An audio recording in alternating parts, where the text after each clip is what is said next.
துஆ woman அஸாபஹு ஷக்கும் fill ஈமான். ஈமான்ல சந்தேகம் வந்தால், ஈமான்ல சந்தேகம் வந்தா என்ன? இஸ்லாம் பொய் தான் அப்படின்னு சந்தேகம் அல்ல, மனிதன் அடிப்படையில வசுவாசம் வந்து கண்டிருக்கும். இப்படி வந்தா என்ன செய்யறது? அதுல அவர் என்ன செய்யறாரு, 133, 134, 135 என்ற 3 செய்தி அதுக்கு தான் கொண்டு வராரு. அதுல 133 என்னடா, இஸ்தாயிது பில்லாஹ், அல்லாஹ்விடத்தில் பாதுகாவல் தேடுதல். அதுல 137 தொடர் என்னடா, என்தஹி அம்மா ஷக்க ஃபீஹி, எதுல அவருக்கு சந்தேகம் வந்ததோ அதை விட்டு என்தஹி, அவர் தவிர்ந்து கொள்ளுதல். 134 யகூலு ஆமன்து பில்லாஹி வ ருசுலிஹி, அல்லாஹ்வை நான் ஈமான் கொண்டேன், அவருடைய தூதர்களை ஈமான் கொண்டேன் என்று சொல்வது. 135 யக்ரா கௌலஹு தஆலா, அல்லாஹ்வுடைய வார்த்தையை ஓதுவதில் ஹுவல் அவ்வல் வல் ஆகிர் வல் ஸாஹிர் வல் பாத்தின் வ ஹுவ பிகுல்லி ஷைஇன் அலீம். அல்லாஹ் தான் முதலானவன், கடைசியானவன், வெளிப்படையானவன், மறைமுகமானவன், அவன் எல்லா விஷயங்களையும் அறிந்தவன் என்ற இந்த வார்த்தையை சொல்வது குர்ஆன்ல வரக்கூடிய ஒரு வசனம். இதுல அதாவது 133வது விஷயமும் 134ம் எதுல வருதுன்னு பாத்தீங்கன்னா, சஹீஹ் முஸ்லிம்ல 214வது இலக்கம் அபூ ஹுரைரா ரலியல்லாஹு அறிவிக்கிறாங்க, கால ரசூலுல்லாஹி ஸல்லல்லாஹு அலைஹி வஸல்லம், ரசூலுல்லாஹ் சொன்னாங்க, யஅதி ஷைத்தானு அஹதக்கும் ஃபயகூல், ஷைத்தான் உங்கள் ஒருவர்கிட்ட வந்து சொல்லுவான், மன் ஹலக கதா வ கதா, சரியா, இதை யார் படைச்சது, இதை யார் படைச்சது, இதை யார் படைச்சதுன்னு சைத்தான் முதல்ல அதான் கேட்கிறான். சரியா, இவன் கன்ஃபார்மா யாரை சொல்லுவான்னு அவனுக்கு தெரியுது, இது படைச்சது யாரு, இது படைச்சயான்னு கேட்பான். அப்ப கேட்கிற டைம்ல ஹத்தா அப்ப என்ன போய் சொல்லிட்டு வருவாரு, அல்லாஹ் தான் படைச்சான், அல்லாஹ் தான் படைச்சான். அப்ப திருப்பி கேட்பான், மன் ஹலக ரப்பக், உமது இறைவனை யார் படைத்தது, ஃபைதா பலகதா அலிக், இந்த அளவுக்கு வந்தீங்கன்னா அப்படின்னா என்ன, மத்ததுக்கெல்லாம் சைத்தானுக்கு பதில் சொல்லு, சைத்தானுக்கு பதில் சொல்லிட்டே வா. அல்லாஹ் படைச்சது யாரு அப்படி என்று வந்தால் ஃபல்யஸ்தாயிது பில்லாஹ் வல்யன்தஹி, அஊது பில்லாஹி மினஷ் ஷைத்தானிர் ரஜீம் என்று சொல்லிட்டு, அதாவது நீ ஃபல்யஸ்தாயிது பில்லாஹ், அல்லாஹ்வை கொண்டு பாதுகாவல் தேடுங்கள், அஊது பில்லாஹ்னு சொல்லலாம். இந்த வார்த்தையை சொல்லிட்டு வல்யன்தஹி அதோட முடிச்சுக்கொள்ளட்டும். அதுக்காக கேள்வி இஸ்திர்சால், தொடர்ந்து போக விடக்கூடாது. மனிதனை பொறுத்த வரைக்கும் நீங்க தொடர்ந்து போக விடலாம், விட்டீங்கன்னு சொன்னா உங்களுக்கு எப்படி இருக்கு தெரியுமா, வாழ்க்கையை விரக்தியான இடத்துக்கு போகும்.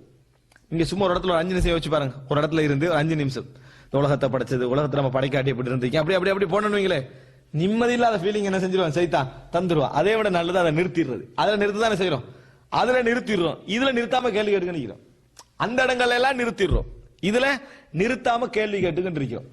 மனிதருக்கு அப்படி சிந்தனை வரும். சொர்க்கத்துக்குள்ள அல்லாஹ் தஆலா முஸ்லிம்களை அனுப்பிட்டு காபிர்களை நரகத்துக்குள்ள அனுப்பிட்டு சொர்க்க நரகம் இல்லைன்னு அழிச்சு விட்டானா என்ன செய்யறது, அதுக்கப்புறம் என்ன, அப்படி யோசிச்சு பாருங்க. யோசிச்சு பார்த்தா என்ன செய்யும், மனிதனுக்கு ஒரு பெரிய ஒரு ஃபீலிங் மாதிரி, ஒன்றுமே இல்லையா, அப்புறம் ஒண்ணும் இல்லையே அப்படின்ட்டு வந்தேன்னா உடனே நம்ம என்னமா செய்யறோம், இதெல்லாம் தேவையில்லாம நம்ம விட்டுருவோம். அப்படியே நம்மளுக்கு வாழ்க்கை கெடுபட்டு பண்றதுக்காக அதை விட்டுறோம்.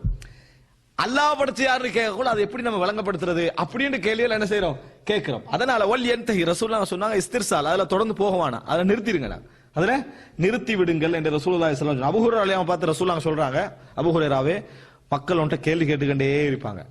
எந்த அளவுக்கு கேள்வி கேட்பாங்கன்னு சொன்னா, அல்லாஹ்வை படைத்தது யாருன்னு உன்கிட்ட வந்து கேட்கிற அளவுக்கு கேள்வி கேட்பாங்க அப்படின்னு. அபூ ஹுரைரா சொல்றாங்க, அவர் பேசிக்கிட்டு இருக்கிறாரு, அந்த நிமிஷத்துல ஒரு 3 பேர் வந்துட்டாங்க. ஒரு ஆள் ஒரு கேள்வி கேட்டார், இந்த எல்லாம் கேட்டுட்டு அல்லாஹ்வை படைச்சது யார், அதை எப்படி நம்ம சொல்றது அப்படின்ட்டார், கையை பிடிச்சுக்கிட்டார் அவரு. இன்னொரு ஆள் வந்து கேட்கிறார், அவரை கையை பிடிச்சிட்டாரு. கேட்க கூட 3வது ஆள் வந்தாரு, சதக கலீலி, எனது தூதர் உண்மை உரைத்தார் அப்படின்றார். என்ன அபூ ஹுரைராவே, உங்கள்ட்ட இந்த மாதிரி கேட்கக்கூடிய காலம் உண்டு வரும் அப்படின்னு சொன்னாங்க. இப்ப 3 பேர் ஒரே டைம்ல வந்து என்ன செஞ்சிட்டீங்க, இந்த கேள்வியை கேட்டுட்டீங்க அப்படின்னா என்ன தெரியுமா, அவங்க வந்து அல்லாஹ் அந்த நம்பிக்கையில கேட்கல, அவங்களுக்கு விளங்குது எப்படி பதில் சொல்றது.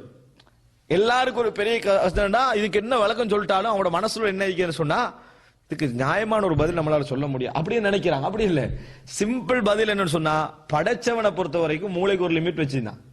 படைச்சென்று நீங்க ஒரு ஏத்துக்கிட்டீங்கன்னா, படைப்புன்ற ஒரு கோட்பாட்டை ஏத்துக்கிட்டீங்கன்னு சொன்னா லிமிட்டா தான் படைச்சிப்பான்னு கன்ஃபார்ம், அதுல சந்தேகமே இல்ல. தண்ட ஆற்றல் எல்லாரும் கொடுத்திருப்பானா, படைத்தவன் என்று ஒன்று நம்ம ஏத்துக்கண்டோம்டா, என்னை மாறிய சிந்திக்கக்கூடிய, என்னை மாறிய எல்லா விதமான ஆற்றலும் உனக்கு உண்டு என்று யாருக்கு இறைவன் என்ன செய்ய மாட்டான், கொடுக்க மாட்டான். அப்ப தான் தன்னுடைய அந்த நிலைமை சம்பந்தமாக, தன்னுடைய இந்த ஆரம்பம் சம்பந்தம், இறைவனுக்கு ஆரம்பம் இல்லை என்ற இறைவனுடைய அந்த ஆரம்பம் என்கின்ற நமக்கு வரக்கூடிய சிந்தனை சம்பந்தமான விளக்கங்களை இறைவன் என்ன செய்யல, வைக்கல. அது வச்சிருந்தா எல்லாரும் முஸ்லீம், நல்லா புரிஞ்சுக்கிறோம். சரியா, அந்த விளக்கம் மட்டும் எல்லாருக்கும் கிடைச்சிருந்தீங்களே எல்லாரும் முஸ்லீம் ஆயிப்பாங்க. சந்தேகம் ஒரு நாஸ்தியை நீங்க மட்டும் எல்லாரும் முஸ்லீம் ஆயிப்பாங்க. காரணம் அந்த விளக்கம் கிடைச்சிட்டு, அந்த விளக்கத்துலதான் தௌஹீதே என்ன செய்யுது, இருந்து கொண்டிருக்கிறது என்பதை புரிஞ்சு. அல்லாஹ் தஆலா அதை என்ன செஞ்சுட்டா, மறைச்சிட்டா. ஏன் சோதனையான உலகம், அல்லாஹ் ஏன் மறைக்கணும் மக்களை அப்படின்னு நினைக்கிறது அல்லாஹ்வுடைய அதிகாரத்தில் உள்ள விஷயம். இதை நம்ம புரிஞ்சுக்கொள்ளணும். இந்த மாதிரி நிலைமை உங்களுக்கு வந்தோன்னு சொன்னா, அல்லாஹ் தஆலா நம்ம சிந்தனைக்கு ஒரு லிமிட் வச்சு அதை படைச்சிக்கிறான். சோதனைக்காக அல்லாஹ் தஆலா இப்படி அமைத்திருக்கிறான். இது கங்களை நம்ம என்ன செய்யக்கூடாது, போகக்கூடாது என்பது பகுத்தறிவுக்கு முரண் அல்ல. சில விஷயங்கள்ல போகக்கூடாது என்பதுதான் பகுத்தறிவு, சில விஷயங்கள்ல போகக்கூடாது என்பதுதான் பகுத்தறிவு என்கிற முடிவுக்கு நம்ம என்ன செய்யணும், வரணும்.